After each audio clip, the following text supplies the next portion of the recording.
여러분 안녕하십니까? 반갑습니다. 잠언서 계속해서 공부해 보도록 하겠습니다. 여러분, 솔로몬이 지었다고요? 잠언서를. 네, 아시죠? 그리고 잠언서의 목적이 지식을 주기 위해서, 명철하게 만들기 위해서 잠언서를 기록했다는 내용이 잠언서 1장 1절로 6절 안에 있는 그 초두에 나오고 있습니다. 이것을 이제 서론적인 부분이라고 말씀드릴 수 있어요. 본론에 들어가서 잠언서 1장 7절부터 시작해서 9장까지의 내용이 하나님은 어떤 분이신가? 지혜를 주관하시는 분이시다. 하나님이 지혜를 주어서 깨닫게 만드시고 명철을 주시고 하는 모든 그 주권이 하나님께 있다 하는 것을 말씀드리죠. 제가 지난 시간에는 잠언서에서 네 가지의 단어에 대해서 말씀드렸죠. 지혜의 자리가 마음이다. 그리고 그 지혜로운 마음으로부터 명철이 나타난다. 그 명철은 여호와 하나님을 아는 것이다. 더 나아가서 명철을 통해서 많은 것을 깨달은 선배가 혹은 스승이 훈계를 통해서 지식을 더하게 한다. 이런 내용이거든요. 그래서 지혜를 주관하시는 하나님, 즉 잠언서 1장부터 시작해가지고 9장까지의 내용이다 라고 하는 것을 말씀드렸습니다.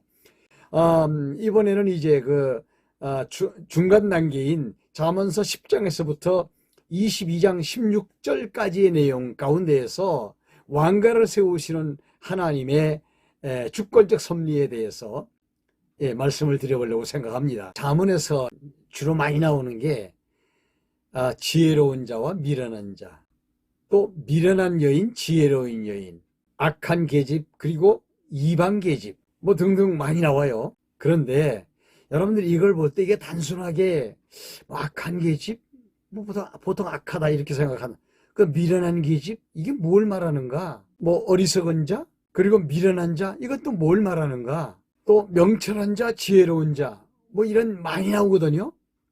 그런데 여러분들이 이걸 아셔야 됩니다. 솔로몬이 잠언 3000마디를 베풀 때에는요, 그 솔로몬의 생애에서 많은 것들을 깨닫고 경험을 통해서 얻은 것들을 베푼 거거든요. 그러니까 솔로몬의 배경을 가지고 잠언을 접근해야만 잠언이 제대로 풀린다는 겁니다. 하나님을 남편으로 섬길 이스라엘 백성들이 여로보암이라고 하는 계집종의 유혹을 받아서 따라 나가가지고 북쪽 이스라엘이라는 나라를 세우고 거기서 금송아지를 섬기거든요. 그러니까는 이게 음란한 여인들이 되는 거죠. 어리석은 자, 그리고 미련한 자, 그리고 악한 자, 이거 여로보암이거든요. 11지파를 끌고 갔어요. 한 지파 유다만 남겨놓고. 그리고 북쪽에다가 이스라엘이라는 왕국을 세우고 금송아지를 하나님처럼 섬기는 그런 어리석음을 베풀었죠. 이게 어리석은 자. 성경 전체는 다 그런 관점에서 보면요, 이래서 이런 교훈들이 나왔구나 하는 것을 알게 되죠. 이게 이제 찾아내는 것이 성경을 공부하는 거라고 보시면 됩니다. 자기 자신이 왕이 되기 전에 그 형 아도니아가 아도니아 왕 만세를 불러버렸거든요. 여기에 대해서 솔로몬은 잠언을 베풉니다. 10장 1절에 보면 지혜로운 아들 솔로몬이죠. 미련한 아들 아도니아입니다. 지혜로운 아들은 아비 다윗을 기쁘게 하지만 미련한 아들은 어미의 근심이다. 아도니아의 어머니가 핫깃이거든요. 결국 아도니아는요, 망하게 됩니다. 그러면서 솔로몬은 어머니의 도움을 받고 왕위에 오른 일에 대하여 말하면서 그 어머니를 칭찬합니다. 잠언서 11장 18절에 자기 어머니를 유독한 여자라고 말하고 있어요. 유독한 여자는 존영을 얻는다. 밧세바가 선지자 나단의 소식을 듣습니다. 나단이 와가지고 지금 아도니아가 지금 왕 만세를 불러버렸습니다. 지금 다윗 왕이 당신 아들 솔로몬에게 왕좌를 물려주겠다고 약속을 하지 않았습니까? 이 큰일 났습니다. 빨리 가서 다윗 왕에게 이야기하십시오. 그리고 난 다음에 나도 당신을 도와주겠습니다. 그렇게 해가지고 서로 모략을 세워가지고 밧세바가 다윗 왕한테 가서 약속을 왜 지키지 않으시고 아도니아가 왕 만세를 부르게 합니까? 라고 따지게 됩니다. 결국은 이제 다윗이 깜짝 놀라면서 나단과 더불어서 솔로몬을 왕으로 세우지요. 이 솔로몬이 이런 거 다 경험을 하면서 이 잠언을 기록한 내용이거든요. 그래서 그런 관점에서 성경을 보면요, 성경의 의미가 이제 살아나게 된다는 것입니다. 솔로몬은 자기의 삶과 아도니아의 삶을 비교해서 잠언을 기록하게 되죠. 그래서 14장에 가서 보면 무릇 지혜로운 여인은 그 집을 세우지만 미련한 여인은 그 집을 헐어버린다. 그래서 자기 어머니 바세바와 아도니아의 어머니 하깃에 대해서 그걸 비교해서 잠언을 베푼 것을 볼 수가 있습니다. 이게 성경 전체가 다 그렇게 되어져 있어요. 그리고 2절에 보면 미련한 자는 자청해서 매를 부른다고 그랬어요. 누구를 말하는 거예요? 아도니아가 아비새를 자기 아내로 삼겠다고, 아버지의 첩을 자기 아내로 삼겠다는 겁니다. 그 솔로몬에게 간청을 했어요. 결국은요, 솔로몬에게 죽습니다. 미련한 자는 교만하여 매를 청한다는 얘기죠. 그러니까 이런 뜻을 알고 난 다음에 잠언을 보면 잠언이 재미있다니까요. 그리고 잠언서 15장 22절 같은 데도 보면 솔로몬의 어머니가 나단과 협의를 했죠. 모략을 세웠죠. 어떻게 하면 솔로몬을 왕으로 세울 수 있을까? 의논을 했죠.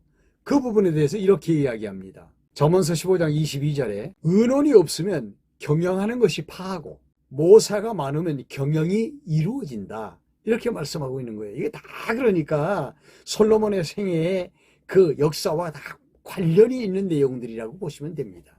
이게 잠언을 보는 관점이에요. 불행하게도 이 아도니아가 왕 만세를 부를 때에 거기에 아도니아의 꼬임에 넘어갔던 다윗 왕의 충성된 장군이었던 요압이 거기 넘어갔어요. 그래서 요압에 대한 이야기도 나타나고 있습니다. 17장에 가서 보면 솔로몬이 그 아들에게 여로보암과 그 미련한 놈과 반역자와 다투지 말라고 이야기합니다. 그래서 여로보암이 나라를 갈라가지고 나갈 때 너무 억울한 르호보암이 여로보암과 전쟁을 하려고 전쟁 준비를 하고 있을 때 선지자의 말을 듣고 전쟁을 포기합니다. 왜? 다투지 않는 것이 지혜로운 것이기 때문에. 이런 내용들이에요. 솔로몬은 장차 여로보암이 이렇게 악한 일을 해서 자기 아들 르호보암을 대적하고 그 르호보암이 아주 어려운 공경에 처할 것을 알고 미리 잠언을 베풀었어요. 이게 잠언은요, 여러분, 예언적인 요소들이 함축되어 있다, 이렇게 보시면 됩니다. 묵시적 예언이 잠언 안에도 들어있다는 것이죠. 그러면서 잠언서 21장 9절 같은 데 보면 솔로몬이 르호보암에게 나라를 갈라가지고 나간 배반자, 백성들을 꼬인 음란한 계집종, 미련한 자 여로보암에 대해서 가까이 하지 말랍니다. 함께 살려고 하지 말랍니다. 그래서 하신 말씀이 뭐냐 하면 다투는 여인과 큰 집에서 같이 사는 것보다는 차라리 우음막에서 혼자 사는 것이 낫다, 더 편하다, 그런 말씀을 하신 거예요. 여로보암과 함께 큰 나라를 만들려고 해서 그걸 욕심내지 마라. 차라리 유다 지파 한 지파 작은 집에서 혼자 사는 게 더 편하고 좋다, 이걸 말씀하시는 내용이죠.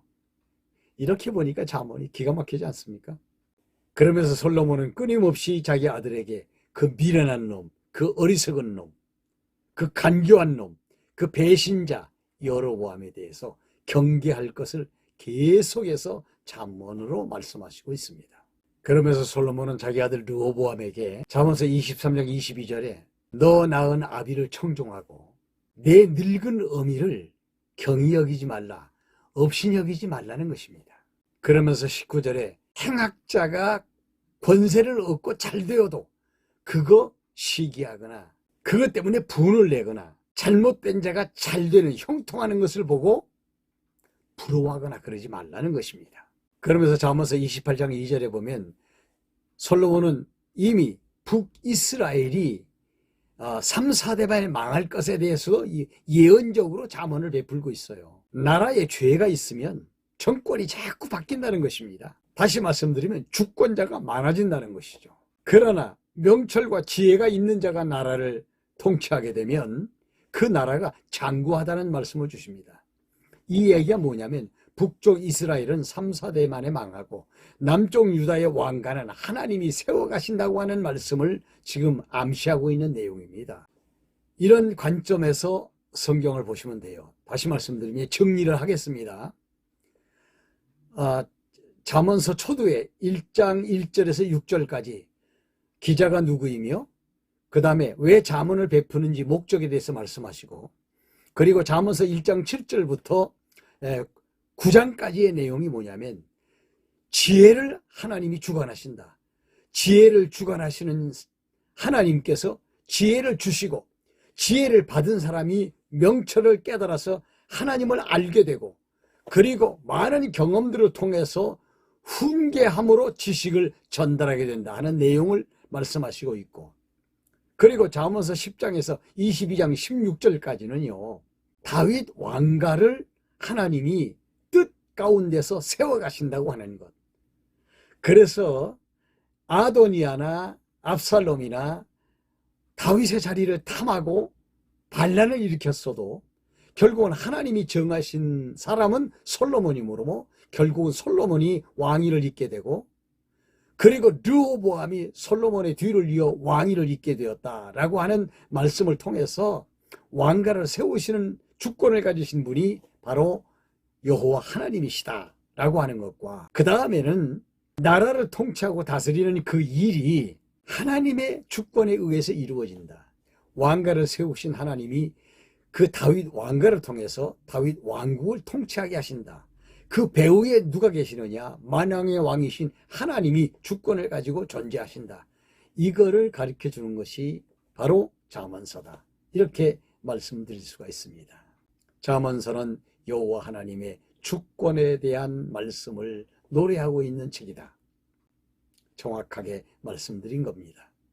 여기까지 따라와 주신 여러분 대단히 감사합니다. 다음 시간에는요 시가서 중에 전도서에 들어가서 생각을 해보도록 하겠습니다. 대단히 감사합니다. 좋아요도 눌러주시고요. 다음 시간에 또 뵙도록 하겠습니다.